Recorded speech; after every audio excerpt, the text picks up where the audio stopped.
नाजरीन, आप देख रहे हैं रियासत आंध्र प्रदेश का मशहूर व मकबूल यूट्यूब चैनल बज़्म आईना वकील साहब पोस्ट। सैयद कुदरतुल्लाह क़ादरी वकील साहब फिर एक नए वीडियो के साथ आपके रूबरू हाजिर है। आज की अहम खबर ये है कि आज MHPS के रियासती सदर फ़ारूक शुबली ने एक वीडियो जारी किया है, जिसमें उन्होंने कहा कि YSRCP आज और अभी भी मुस्लिम अक़लियतों को मिसगाइड कर रही है, भटकाने की कोशिश कर रही है। उन्होंने कहा कि इंतखाबात से कबल YSRCP के कायदीन ने तेलुगु देशम पार्टी पर यह इल्ज़ाम लगाया था कि वो 4% रिजर्वेशन ख़त्म कर देंगे और मुस्लिम अक़लियतों के साथ नाइंसाफ़ी होगी। लेकिन MHPS की मुसलसिल मेहनतों के साथ उन तमाम लगाए गए इल्ज़ामात को मुस्तरद करते हुए, बेहतरीन क्लियरिटी देते हुए अवाम में मुस्लिम अक़लियतों में ले जाया गया और मुस्लिम अक़लियतों ने इस बात को तस्लीम करते हुए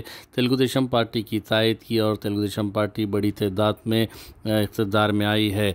उन्होंने कहा, यानी फ़ारूक शुबली ने कहा कि मुस्लिम अक़लियतों के साथ किसी भी किस्म का नुकसान नहीं होगा। 4% रिज़र्वेशन बैकवर्ड की बुनियाद पर दिया गया है और उसे जारी रखा जाएगा।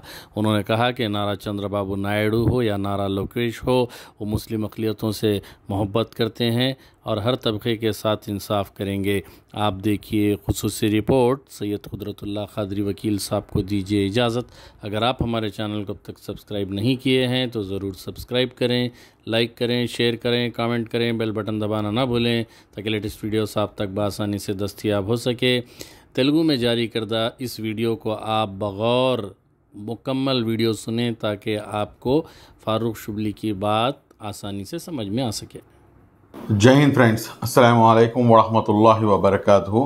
4% రిజర్వేషన్ గురించి ఎన్నికల కన్నా ముందు జరిగినటువంటి తప్పుడు ప్రచారాలు, ఫాల్స్ ప్రాపగండా, అసలు fake fake fake fake fake ప్రతి దాన్ని కూడాను లాస్ట్కి నారా చంద్రబాబు నాయుడు గారు మాట్లాడింది ఒకటైతే ఆయన అది కాదు 4% రిజర్వేషన్ తీసేస్తారు అని చెప్పేసి మాట్లాడారు.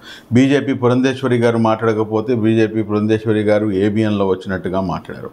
అంటే what not everything you people have did. అంటే ఒక అబద్ధాన్ని బునాదిగా చేసుకొని ఆ అబద్ధం ద్వారా ఏంటంటే ముస్లింలను మీరు ఒక దీంట్లోకి నెట్టివేద్దాము, ఒక బీజేపీ బూచి చూపించి అని చెప్పేసి అనుకున్నారు.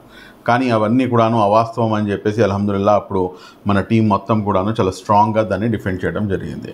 కానీ ఈ రోజున మీరు ఒకటి గమనించండి, అక్కడ అంత చేసిన తర్వాత కూడాను 1కి 10 సార్లు చంద్రబాబు నాయుడు గారు 4% రిజర్వేషన్ గురించి ఇచ్చినటువంటి హామీ ఏంటి అనేది మన అందరికి కూడా తెలిసిందే. కానీ ఇప్పుడు ఎన్నికలు అయిపోయిన తర్వాత చూడాలి, ఎన్నికలు అయిపోయిన తర్వాత బీజేపీతో ఉన్నారు, ఖచ్చితంగా వారి యొక్క మాటే మాట్లాడతారు, ఖచ్చితంగా ముస్లిమ్స్కి వ్యతిరేకంగా వీళ్ళు వ్యవహరిస్తారు అని చెప్పేసి ఎన్ని మాటలు అంటే నిజంగా ఇస్లాం ధర్మంలో అబద్ధం చెప్పడం అనేది పూర్తిగా నిషిద్ధం. మరి అంత తెలిసి ఉండే కూడాను పెద్ద పెద్ద గడ్డాలు పెట్టుకొని పెద్ద పెద్ద మాటలు మాట్లాడేటటువంటి వాళ్ళు మళ్ళీ ఇన్ని అబద్ధాలను ఏ విధంగా ప్రచారం చేశారో నాకైతే అర్థం కావట్లేదు. ఇప్పటికైనా కానీ కళ్ళు తెరవండి, ఆ దేవుడికి భయపడి మీ యొక్క క్షమాపణ కోరండి. ఇప్పుడు మీరు ఇక్కడ చూడాల్సింది ఏంటంటే, నేను రాజకీయంలో ఇదేంటండి మీరు క్షమాపణ అది అంటారంటే, అబద్ధాన్ని పునాది చేయమాగండి. నేనున్నాను, గత 5 సంవత్సరాల నుంచి మాట్లాడుతున్నాను. ఎక్కడ కూడాను ఒక్క చిన్న అబద్ధం కూడాను తెలిసి తెలియకుండా ఏమైనా పొరపాటు జరగవచ్చు, కానీ తప్పు మాత్రం ఎక్కడ కూడాను జరగలేదు అన్న సంగతి మనం గమనించాలి. ఇక్కడ మీరు చూసుకుంటే కనుక నిన్న లోకేష్ గారు ఎన్డీటీవీకి ఇచ్చినటువంటి ఒక ఇంటర్వ్యూలో నా గౌరవ నారా లోకేష్ గారు చాలా స్పష్టంగా, మీ నాన్నగారు 4% రిజర్వేషన్ అంటే ఎన్డీటీవీ ఆవిడ అడుగుతుంది, 4% రిజర్వేషన్ గురించి మాట్లాడుతున్నారు, మళ్ళీ ఆ 4% రిజర్వేషన్ గురించి అయితే కనుక మళ్ళీ బీజేపీ దానికి వ్యతిరేకం కదా అంటే, చాలా స్పష్టంగా ఇచ్చినటువంటి ఆన్సర్ ఏమిటంటే, మేము 4% రిజర్వేషన్కి కట్టుబడి ఉన్నాము, బీజేపీ కాదు, బీజేపీతో పాటు ఎవరున్నా కానీ whoever it may be.